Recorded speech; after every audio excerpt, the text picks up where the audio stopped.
and I played the campaign with this filter. Oh, good. Yep. Yep. This was how I played the game. In high school, I was very interested in like playing D&D, but I also didn't have any friends. Right. Um, but I found out that there was a D&D club. So I went after school one day, and it was very full, and it was populated by the people that you'd expect to be at a high school D&D club. Mm-hmm. Um, but it was basically full, and there was one little group of people who didn't have a DM, and we found one dude, and he's like, "Yeah, okay, I can DM for you." He made it one whole session, and then he went, "Yeah, I haven't done this in a while. I don't really know what you guys want, so bye." And then he left. And then me and one other dude were like, "Well, I mean, fuck it. We've never done this before, but let's go hog wild." So we co DM'd a thing, and it was a lot of fun. I It have was. a density of stories here when you're ready. Oh, go ahead. Yeah. Okay. So, uh, in seventh grade, I did interactive murder mysteries with my friends, where I would come up with a murder mystery and they would do the investigation D&D style. And I'd never heard of D&D before. I this was organic interactive role play. Nobody Nice. had even told me about what interactive role play was. It was just this is what we did. Um, and then after eighth grade, my best friend, or sorry, after seventh grade, after summer of eighth grade, is that the terminology for it? The summer before eighth grade. My best friend. Oh my God, there's a wall there. This is the easy route. My best friend Ethan.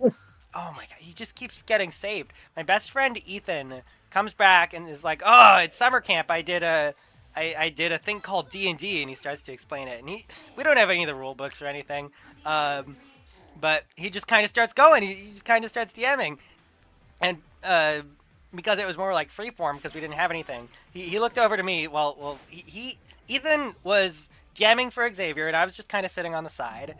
Um, and he's like, "Oh, and you come upon an item shop," and Xavier's like, "What's in the item shop?" And then Ethan turns to me and it's, "Oh." I'm getting pulled in here, so I'm like, oh, a sword of blinding light, and that like basically informs the rest of that mini campaign there. Mm-hmm. Um, Fast forward a month or so, and I have a proper like D&D setup, and by D&D setup I mean Nice. my own system, playing with my two best friends. Every single opportunity we get in middle school, like it breaks everything. Walks between classes, we're always playing. That's Um, awesome. and we didn't even have dice. So what we were doing uh, is I mean, usually it would be like a pure strategy thing. There'd be no randomness involved. I would either decide it works or it doesn't based on the merits of what they're doing. Um, Mm-hmm.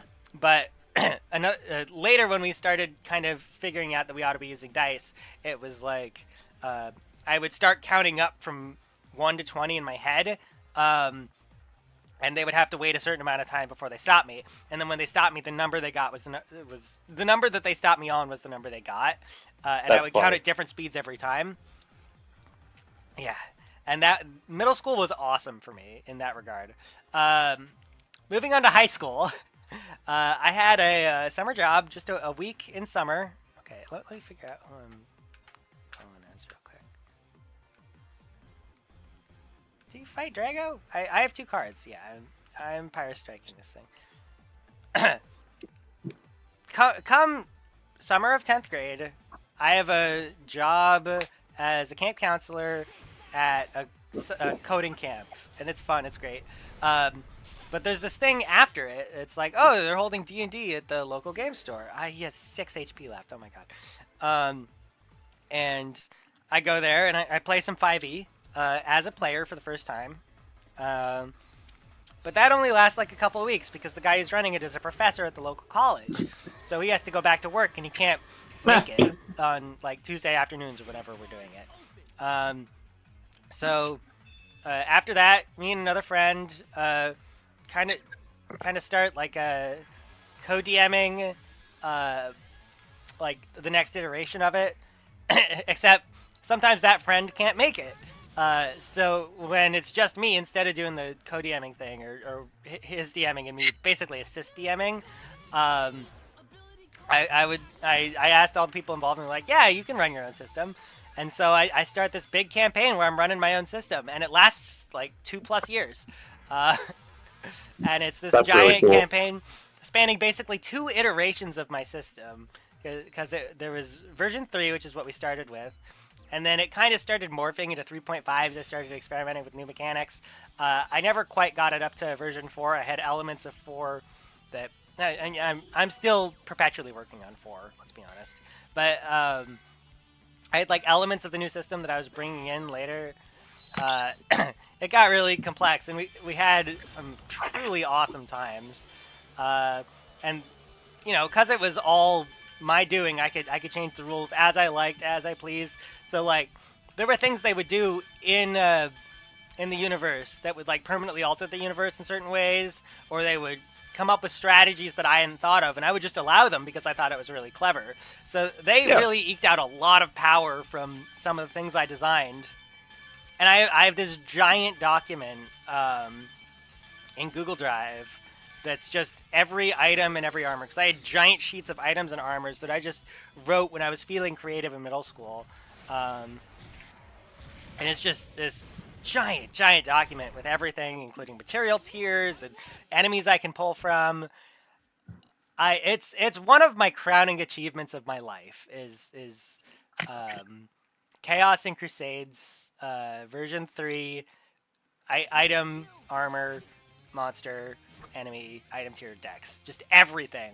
And I can pull that up and just run a campaign with whatever random shit I pull from it because I have put so much work into designing all of those items. I have like this philosophy that I design them with where I'm like, okay, I want every sort of interaction to have this kind of trade-off where if you act selfishly, you can gain a lot, but you gain the most by not acting selfishly. Um, so I really like putting like parties through trials in that regard. I like okay. Nice. One of my favorite examples of an item is I have this piece of armor that you wear that, and I didn't use like AC or whatever. I didn't use the same terms that other people used. But it basically you get more AC the more gold you're carrying. So uh, Whoa. you give that to a character who's gonna tank, and then the party kind of figures out, or you gently suggest to the party that everybody give their gold to that guy so that he can act as the tank because there's only one other Hmm. item. And then once he has it, you can kind of suggest to the guy, what if you don't want to give it back? Mm. And I love that item so much. And then I just had an awesome set of players too. Like we had a guy we had to weed out, but besides that, everybody was like really invested in their characters. And one of the guys I was talking about this earlier because I recently got back into contact with him through the PayPal shenanigans that were going on yesterday. Is he's the best improv comedian I've ever met. He was playing an orcish bard, and he repeatedly and reliably had me immobilized with laughter, crying on the table because of the shit he did. Nice. And I sometimes aim to emulate him when I'm playing. I haven't played in a while, but one of my goals for my life is to finish version 4, no matter how many times I have to read or to overhaul it. Just run campaigns with that shit again. It's so fun, and there's so much I can do. And improv style storytelling is by far my favorite storytelling because it just comes out so fluidly. And if you're ever Hmm. stopped on something, your party will do something. It's like there's just such this reactiveness to it where you get the Yeah. story immediately as you're telling it. It's also I couldn't imagine doing it sort of before I started doing it, but if you once you get in the groove, it kind of just flows. Like there's It's definitely times amazing. where I just, hmm? It's amazing. No, I'm agreeing with you. Yeah. Like there were definitely times where I had to, like I fucked up or I had to walk something back or I didn't really know what to do with this, so I just kind of picked something in later. I'm like, oh, I could have done this instead. But There's a lot of push and pull, yeah. But it's pretty good. And as long as you have players that understand, like, hey, yeah, this was stupid. I'm gonna just quickly change this, and they're like, all right, that's fine. So, if you start to get into like DMing YouTube or whatever, but even if you don't, you can get like tips about how to do that without breaking the immersion. Mm-hmm. So, for example, I met a DM once who, if he ever realized that he made an item too powerful, and he had to take it away from players after they like completely broke his game with it, he would say, "Oh, it's out of charge. You have to find batteries for it. Did you charge this thing?" That's really funny. And Oh man, your sword of super death. It's just see the little charge indicator on the handle. he broke it. It's out of battery. You got to find a new battery for it. But then that's still also what I really like about that. And he didn't say this to me, is that you can then they still get to keep it and they might be able to fix it later. Personally, what I did is because I had control over the system and the balance, is I just I would balance the enemies up. But if they found something really clever, they would get to use it. My favorite instance is, okay, I had this material tier called Starstone, and the idea behind Starstone was when you hit something with Starstone, there's a 1 in 20 chance that it phases out of reality for a turn. Wow. But then, if that happens, you roll a d20 again, and if it hits again, instead of phasing out,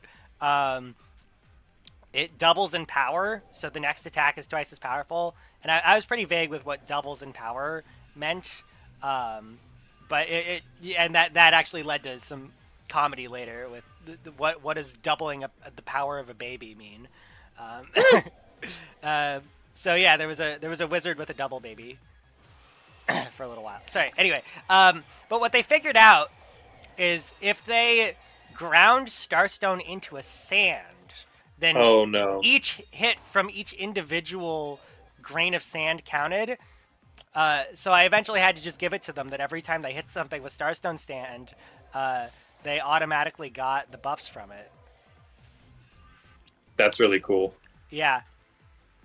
It was really clever, and I gave it to them, and they had that. They had Starstone Sand pockets in a lot of their stuff. So they had a sword, right? The sword had like a void in it. You put Starstone in the void, sand, and then you shake the sword every turn, and you get double power sword. It's just dust. Why does you guys need to take better care of your weapons? There's like dusty shit all over them. Powers up. This is reminding me of I will go shill something else, which is calling it a campaign diary is kind of too small a word. It's called Steel Shot. It's on Reddit. It was one guy's one shot that he's still playing like 5 years later with his friends. It's really, really good. It's good enough that he's just straight up adapting it into a book, I think, right now. Steel Shot's fucking great. Go read Steel Shot. It's fabulous. There was another much shorter campaign diary that really made me laugh. You mentioned, like, when they thought of something, they get to use it if I think it's cool. Hell yeah. They had something like that, but unfortunately it was a little bit too cool, and they had to ban it.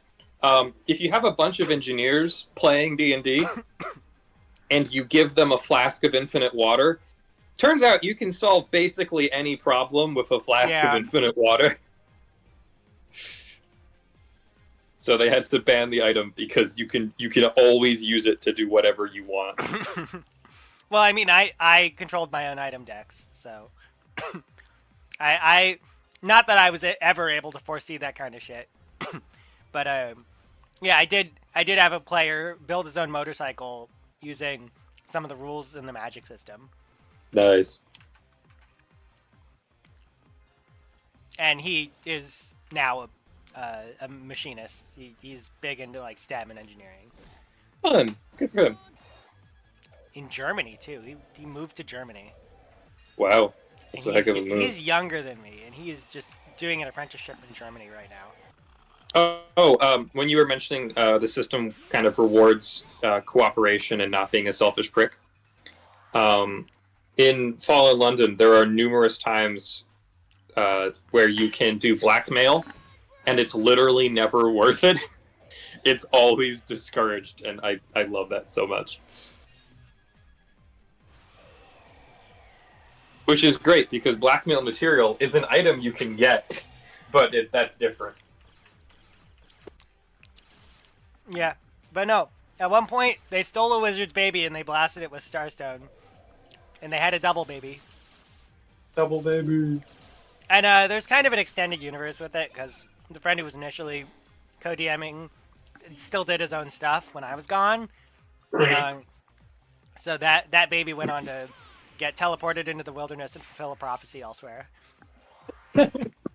You are too powerful, double baby. I must send you away. He's double baby. No, yeah, those were the times.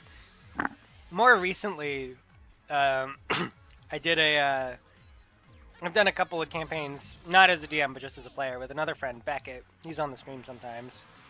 And one of them, I was a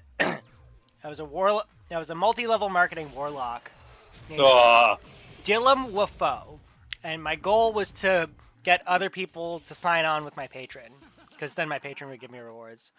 And I played the campaign with this filter. Oh. Good. Yep. Yep. This was how I played the game. I would be upset. I like it. I always really liked the great old one, Warlock, that your patron doesn't even know you exist. I didn't look into specific patrons. I think I made my own, but I forget what his name was. I just know he was the head of a multi-level marketing company, and that was the joke. I despise that. It's great.